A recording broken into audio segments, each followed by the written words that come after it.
বঙ্গে শীত পড়েছে জাঁকিয়ে এবং গুড়ের ডিম্যান্ড কিন্তু বাড়ছে, কিন্তু কোথাও এই প্রশ্ন থেকে যাচ্ছে যে সারা বছর যে গুড় পাওয়া যায় সেই গুড় আসছে কোত্থেকে। আসুন জেনে নিই। শীত সবে স্টার্ট হয়েছে। নলেন গুড় মানে জয়নগরের থেকে নলেন গুড়, আর মানে নলেন গুড় অরিজিনাল নিতে গেলে জয়নগর গুড় নিতে হবে। আর যে গুড়গুলো 1 মাস আগে স্টার্ট হয়েছে টোটালি চিনি কালার করা গুড় এই বাজারে যে বিক্রি হয়। সারা বছর গুড়টা একদম ভেজাল গুড়, ওটা শুধু চিনি আর কালারিং করা। নলেন গুড় নিচ্ছি, বর্ষা একবার খাই টেনে, এটা ভালো দিকেই খাই, এটাতে পায়েস টাইস করলে একটু খাইতে ভালো লাগে, এই জিনিসটাই, অন্য কিছু না। এটা পায়েসের লেগে নিচ্ছি। পুরানো স্টক তো থাকে না এখন তাদের, এটা তো সিজনের ব্যবসা, শীতের সিজনই পাওয়া যায় বেশি, তো গরমকালে পাবেন না। এটা পুরান গুড় পাওয়া যাবে, এটির মধ্যে পুরান থাকলে পাওয়া যাবে।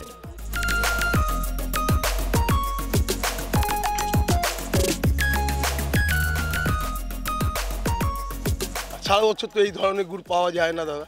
সিজনের শেষের দিকে গুড়ের যখন ভ্যালুয়েশনটা কমে যায়, লোকে খেতে চায় না, চাষিরা গরিব মানুষ, তারা একটা প্রসিডিং করে গুড়গুলিকে দানা গুড় করে রেখে দেয়। সে অফ সিজনে ওই গুড়টা দিয়ে আর চিনি দিয়ে গুড় করে দেয়, সারা সিজন যেটা চলে ওইটাকেই আমরা বলি পুরনো গুড়। কেন, ওটা তো আপনার ঘরে থাকার 3 মাস পর আসছে, 5 মাস পর আসছে, ওইটাকে আমরা পুরনো গুড় বলি। পুরনো গুড় বলতে যে এই বছরে গুড় পরের বছরে বিক্রি হবে তা নয়, এই বছরে যে কারেন্ট মাল, এই যে গুড়গুলি দেখছেন সব কারেন্ট মাল। সারা বছরের গুড়টা এখন তৈরি হয় সেটা রেখে দেয়, ওটা ইউজ করা হয়, কিন্তু এখন তো ফ্রেশ গুড় পাওয়া যায়, অনেক রকম তৈরি হয়, আমি তো পদ্ধতি জানি না, তবে এখন ওই শীতকালে খেজুরের গুড়টা একটু ফ্রেশ পাওয়া যায়।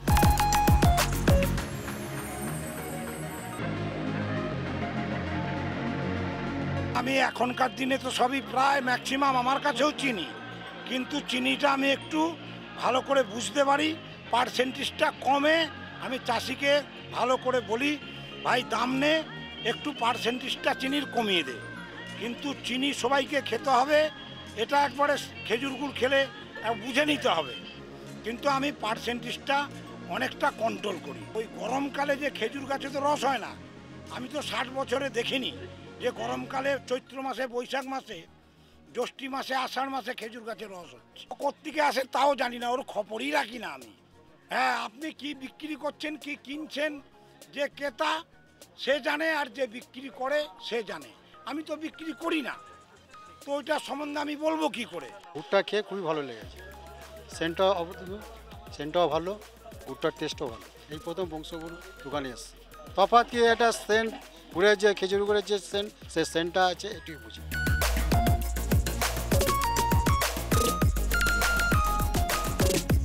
গুড়ের এতদিন ডিমান্ড খুব একটা ছিল না, এখন এই শীত পড়েছে, শীত না পড়লে ডিমান্ড হয় না।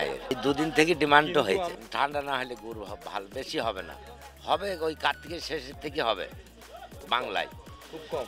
হ্যাঁ, কম হবে, অল্প অল্প হইতে হইতে আস্তে আস্তে বাড়বে জিনিসটা। যত শীত পড়বে তত বাড়বে, আর বিক্রিও তত বাড়বে, মানুষ খাবেও বেশি, টাটকা মালই আছে। সারা বছর যদি গুড় হয় তাহলে ভেজাল হবে, তো শীতকালে যদি হয় তাহলে সঠিক হবে। এখন প্রমাণ চাই, প্রমাণটা তো নেই আমাদের হাতে, এখন খেয়ে দেখি কেমন কি মাল। বেশিরভাগই ভেজাল, ইনারটা এখন বললেন উনি, দেখলাম সে তারই মধ্যে যতটুকু ভালো পাওয়া যায় আর কি।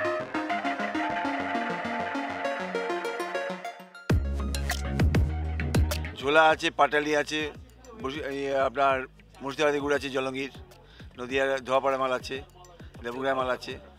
ভালো মাল বলতে গেলে মোটামুটি আপনার ধোয়াপাড়া মালটাই ভালো হয়, ধোয়াপাড়া এবং জলঙ্গির মালটাই ভালো হয়। শীতকালেই ফ্রেশ মালটা পাওয়া যায়, আর এমনি গরমের সময় যে মালটা পাওয়া যায় অফ সিজনে, এখানে স্টক কিছু রেখে দিয়ে চিনি দিয়ে মালটা তৈরি হয়, পুরোনো মাল স্টক দিয়ে তৈরি করা হয়।